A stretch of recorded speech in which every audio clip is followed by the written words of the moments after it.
Celebrity chefs are, in many ways, our culinary tastemakers. When random food trends pop up out of nowhere, our fave celeb chefs have a thing or two to say about them. Wondering what your favorite celebrity chef has to say? Here are 14 popular food trends celeb chefs can't stand. Mention Martha Stewart and the name likely conjures up images of perfectly laid tables, beautiful banquet spreads, and expertly decorated domestic spaces. Martha Stewart is known for creating spaces of tranquility and tables filled with nourishing, delicious food. So why would Martha Stewart hate on plant-based eating? Well, as Stewart told the Vancouver Sun, it's not that she doesn't like plant-based foods or even vegetarianism or veganism. It's the fad part of plant-based eating fad that she doesn't care for. She assures readers that plant-based eating is a good thing and here to stay, so you might be making a big mistake by just chalking it all up to a passing trend. In fact, Stewart is so behind plant-based food options that in 2020, she lent her face to a Subway Canada commercial for the chain's Beyond Meat meatballs, featuring its vegetarian-friendly meatball subs. Stewart credits a range of factors for this non-fad, pointing to the wealth of plant-based options diners have to pick from and the environmental ramifications of meat-heavy diets. Nigella Lawson has been pretty outspoken regarding her opinions on diet foods and restrictive eating, so a Good Housekeeping article claiming that she loathes the terms healthy food and clean eating isn't so surprising. Lawson said, "I wouldn't want a life where I lived on chia seed pudding, just as I wouldn't want a life where I lived on eggs Benedict or steak and chips. You can guarantee that what people think will be good for you this year, they won't next year." I like eating, and I don't like eating if the occasion of pleasure is not made the most of. And Lawson has a point. Over time, the recommended healthy diets and health foods have changed vastly, as science continues to prove and disprove past assumptions. So what's considered healthy today may not be considered healthy tomorrow. As Business Insider notes, only a few decades ago, healthy food fads and trends included items like radioactive water. Even more recently, vitamin water was all the rage and considered healthy, despite the fact that the drink includes 33 grams of sugar. Foam foods have gained quite a lot of attention over the last few decades. A foamed food is simply any liquid food item that's been either pumped up with air or watered down, typically via tools such as an immersion blender or an espuma gun, which uses nitrous oxide to turn foods to foam. You can find both savory and sweet foams, and both are typically popular at fine dining restaurants. And Gordon Ramsay is firmly not a fan, at least where savory foams are concerned. As he recounted a bone marrow foam that he tried while in Russia, he told Pop Sugar that, "Sometimes they look like toxic scum in a stagnant pool." He feels a little bit better about dessert foams though, and even serves a citrus foam on top of a pineapple carpaccio as part of the Hell's Kitchen menu.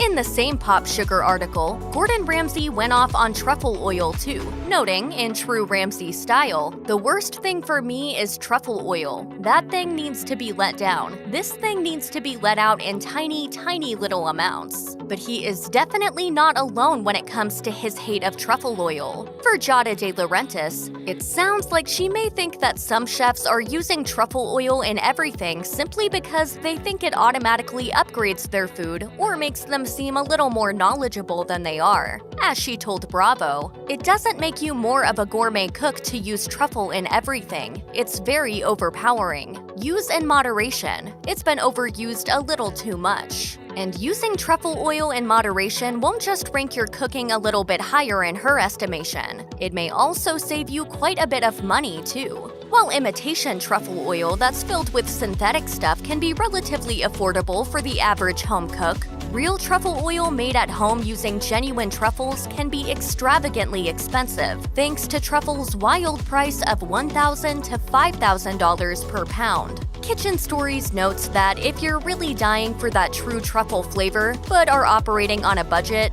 you'd be best going with truffle salt. Where De Laurentiis cautions cooks to use truffle oil in moderation, and Ramsay says to use it in tiny, tiny little amounts. Martha Stewart's hatred for truffle oil seems to run a little bit deeper. At the 2018 Mohegan Sun Wine and Food Festival, Today asked Stewart if there were any ingredients that she refused to use, and she reported back, "Oh, I would never use truffle oil. Oh, never." The secret ingredient, if you can find it, is the white truffle oil. Okay, but the real thing, not That's the right, no. fabricated. Avocado toast, no matter how delicious it is, has unfortunately received a pretty poor reputation as the downfall of millennials. If only millennials would spend less money on avocado toast, they could all buy houses, and pay off their student debt, and have children. But the supposed economic impacts of avocado toast aren't the primary reason why Mary Berry doesn't care for the popular brunch item. Instead, the Great British Bake Off judge said in an interview with Hello that avocado toast is basically a waste of avocado. She also mentioned the retro food fad that she'd rather see in avocado toast place, saying, "Better to add them to a prawn cocktail or to a little plate of smoked salmon or shrimps." And I love prawn cocktail, it's so retro. People used to laugh at prawn cocktail because it felt dated, but it's coming back. In Hello, Mary Berry likewise mentioned the absurdity of certain restaurant presentations. Serving food on slate tiles? Oh no, that's all very gimmicky. And I don't like it when a plate is zigzagged with sauce across it or dropped in little blobs and circles. While some diners might be entertained by the odd restaurant presentations that are becoming increasingly trendy, it seems we're all quite self-aware of just how ridiculous some of the restaurant presentations out there are, and they go far beyond Mary Berry's disliked sauce zigzags and blogs. Just take a look at the popular Twitter account We Want Plates, which was started in 2015 and has since amassed a following of more than 155,000 people. All would rather eat off some simple plates than some of the interesting restaurant presentations they've been served, including everything from one user's experience with beef draped over a knockoff Barbie doll to another's confrontation with mozzarella sticks served in a crock. But before there was avocado toast or dessert served atop VHS cases, there was molecular gastronomy, the trendiest of all food trends. At first glance, you might think that Alton Brown would be a fan of molecular gastronomy. But as Kitchen says, Alton believes that the popularity and labeling of such things as molecular gastronomy creates cooks who are less interested in the more basic skills of cooking. This new breed of chef who is label-driven is more interested in the cool tricks and less concerned with the proper cooking of an egg. Meanwhile, Tyler Florence doesn't hold back at all.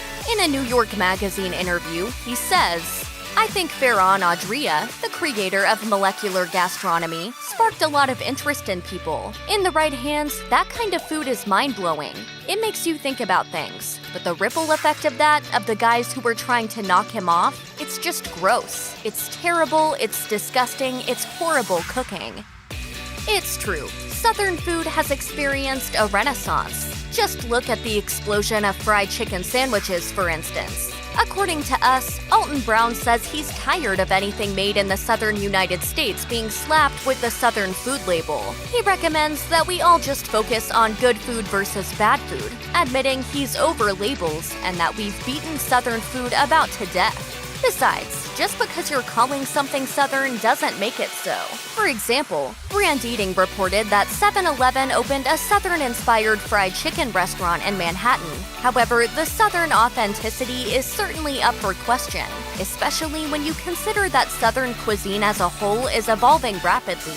Sure, if you cross into the South, you can still find your barbecue, your meat and threes, and your farm-to-table fare. But as Thrillist points out, you can also find a range of international cuisines that are claiming traditionally Southern ingredients and foodways as their own, and to great success. So maybe think of Alton Brown's advice the next time you proclaim you love Southern cuisine, when you really just love a good piece of fried chicken or a bowl of cheesy grits.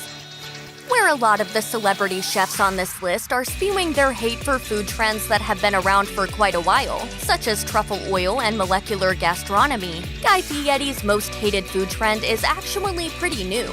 In fact, it reached brand new heights over the COVID-19 pandemic, but Fieri was proclaiming his dislike for this trend before it even really became a trend, way back in 2015. What does he dislike so much? Online grocery shopping. In a blog for Food Network, he admitted that buying groceries online fills him with worry and anticipation of what's coming, saying, "I want to smell those oranges. I want to see those bananas. I want to look at those beets. I want to see the asparagus. I know the picture, but you're not going to send me that exact asparagus." The chef further went on to say he loves going to the grocery store in person, specifically to shop for whatever he's actually going to cook that day. The only thing he doesn't like when it comes to the in-person shopping experience: carts with wobbly wheels. At some point in time, burgers became so much more than just burgers. Gourmet burgers made of high-class ingredients began popping up on fine dining menus. Burger toppings started to include not just your basic lettuce, tomato, pickle, onion, cheese, but branched out to include all sorts of fancy things, from aioli to the hated truffle oil to bacon jams and pork belly. But when is enough finally enough? And as the late, great Anthony Bourdain noted in a Food and Wine interview, "It's dismaying, but I completely understand the impulse. What chef wants to die broke? And let's face it, burgers are good, but it is definitely a little dismaying anytime you see really great chefs cooking below their abilities by putting out a burger." It makes me violent, actually. In the same interview, though, Bourdain does say that he's not categorically against food trends, just dismayed or annoyed as the situation requires, admitting that he's a jaded foodie observer and that sometimes food trends are at least based on good ideas. Still, next time you're in the midst of a burger craving, consider keeping it simple. Lastly, Alex Guarnaschelli says what you may have been thinking throughout this entire video: leave my trends alone. That is, if you're a foodie who loves a good food fad and trying the next big thing at brunch and posting it all over your social media anyway. She told us, "I wish people would stop calling a donut or a cupcake of any kind a trend. I wish the trend of labeling things a trend would go away. For me, a donut and a cupcake, they're just eternal. So is a muffin and a scone. I think they should be left alone." So if you found yourself offended by a certain chef's dislike for truffle oil or Mary Berry looking down on avocado toast, follow in the footsteps of Guarnaschelli and hold on to your favorite food trend that will be eternal for you. Have fun with it, even if Martha Stewart rips your favorite truffle oil brand. Lie in bed and order all of your groceries from your phone, even if it means disappointing the mayor of Flavortown. After all, as Nigella Lawson notes, these trends are here one day and gone the next, so you might as well enjoy them while you can. Check out one of our newest videos right here. Plus, even more mashed videos about your favorite TV chefs are coming soon. Subscribe to our YouTube channel and hit the bell so you don't miss a single one.